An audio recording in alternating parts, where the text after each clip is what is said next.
ဒါတယောက်မေးထားလို့ပေါ့နော် PCOS မဟုတ်ဘဲနဲ့ကလေးလိုချင်တာဆိုရင်ကျွန်တော်ကဒါအပြင်မှာလည်းပို့ပေါ်ပါဝယ်လို့ရတယ် evidence လည်း strong ဖြစ်တဲ့ဆေးလေးတွေရှိတယ် supplement လေးတွေရှိတယ်ပေါ့နော်မျိုးသမီးအတွက်ဆိုရင်ဥမာကွာတိမ်အားကောင်းတယ်ပြီးရင်ခုနပြောလို့ hormone မှန်တယ် hormone balance ဖြစ်ပေးတယ်အဓိကတော့ကွာ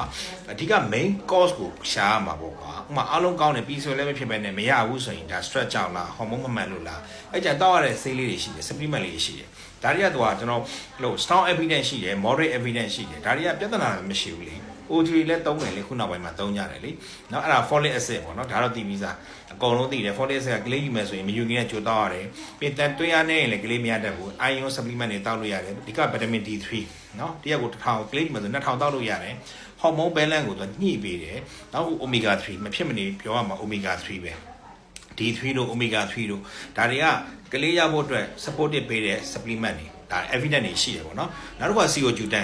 ဒါပဲ CO2 တန်းကတော်တော်လေးကိုသုံးရတယ်ဟိုအမျိုးသားမှလည်းသုံးတယ်အမျိုးသမီးမှလည်းသုံးတယ်သူကဒီ span တွေလည်းကောင်းတယ်ဒီမျိုးသားတွေလည်းကောင်းတယ်ပေါ့နော်သူ့ရဲ့ဟွာပေါ့နော်ဟိုကာဝယ်ပေးတယ်ပေါ့နော်ကောင်းတယ်ပေါ့ protection ရတယ်ပေါ့နော်ပြီးတော့နောက်တစ်ခုကကျတော့ inositol ဒါ inositol ကတော်တော်များသုံးတယ်နောက်ပိုင်းဆေးတွေကတော်တော်ဝင်လာတယ်ပေါ့နော်ဒီကလေးရဖို့အတွက် inositol တွေပေးတယ် inositol supplement တွေရှိတယ်တောက်လို့ရတယ်ကျွန်တော်ဆိုလည်းအဲ့ဒါဘာဒီ40 plus ဆိုလားမသိကျွန်တော်သုံးတာဆေးရှိတယ်အဲ့ဒါကြီးကောင်းတယ်ပေါ့နော်ဒါမျိုးသမီးကိုပေးတဲ့ဆေးအမျိုးသားအတွက်ကတော့ zinc ပေါ့ကွာမဖြစ်မနေရအမျိုးသားအတွက် span အတွက်က zinc လိုတယ်ပင်လယ်စာစားရတာပေါ့ကွာ cucumber ပေါ့နော်ပြီးရင် magnesium လို့ခေါ်တယ်ပြီးရင်ဟိုဟာလေးလိုတယ်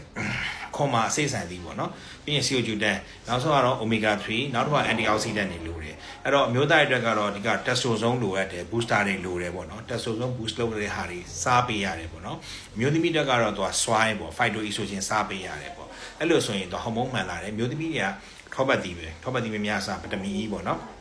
ဒီကတအိမ်နဲ့လည်းတူတယ်တအိမ်အတွက်လည်းကောင်းတယ်အမျိုးသားတွေအတွက်ကတက်ဆိုဆုံးမျက်နှာတွေစားပေးရတယ်ဒါတွေကကျွန်တော်ပြောတာတွေကဒါကကြတော့အပြင်မှာလည်းကိုယ့်အကိုဝယ်လို့ရတယ်ဟိုဘယ်လိုပြောမလဲကွာ try ကြည့်လို့လည်းရတယ်ပြီးရင်တွက်ရတယ်ပေါ့နော်ပြီးဥကြွေဆေးတွေပေးတယ်ဒါ OG တွေပေးလိုက်မယ်ပေါ့နော်သူဥကြွေဆေးတောက်တာရှိတယ်နောက်တစ်ခါရာသီလာပြီးနဲ့မလာခင်ဂျားရက်ပဲကလေးကမရတာကွာရာသီကရက်တွက်ရတယ်ရာသီလာပြီး14ရက်ပေါ့အဲ့ဥကြွေတဲ့ချိန်ကိုတွက်ရတယ်အဲ့ဒါဆိုသူတို့ကအများစု OG တဲ့ဗာပေးလဲဆိုတော့ကိုပူချိန်တိုင်းကြည့်ရတယ်လို့เนาะအဲ့ချိန်မှာ pH level စစ်တာလေးအဲ့လိုလေးပေါ့เนาะခန္ဓာကိုယ်အပူချိန်တက်လာတယ်ဆိုရင်ဒါဥကြွေတယ်ပေါ့အဲ့လိုလေးတွေရှိတယ်ကွာသူကချွတ်စီးစစ်တာလည်းရှိတယ်အဲ့လိမ့်စစ်တာလည်းရှိတယ်ကွာအဲ့ချိန်မှာစစ်ပြီးတော့အဲ့ဒီရက်ပိုင်းလေးပဲအနေဖို့တစ်ရက်2ရက်3ရက်ပဲအဲ့ချိန်မှာကလေးရတာလေရာသီလာပြီး14ရက်ပေါ့အဲ့လိုပဲပြောပါပေါ့ကျွန်တော်လည်းအဲ့ဒါကျွန်တော်ရက်ပိုင်းအဲ့လိုမျိုးကလေးရဖို့အတွက်ဟိုချို့ကပြောချို့ကဒီရက်ပိုင်းသိမ့်မလားဒီစီဂျိုနဲ့အသေးနဲ့များနေတာဆိုတော့လေအဲ့ဒါနည်းနည်းလေးသူခုဒါလေးပြန်ပြောပြပေးတာ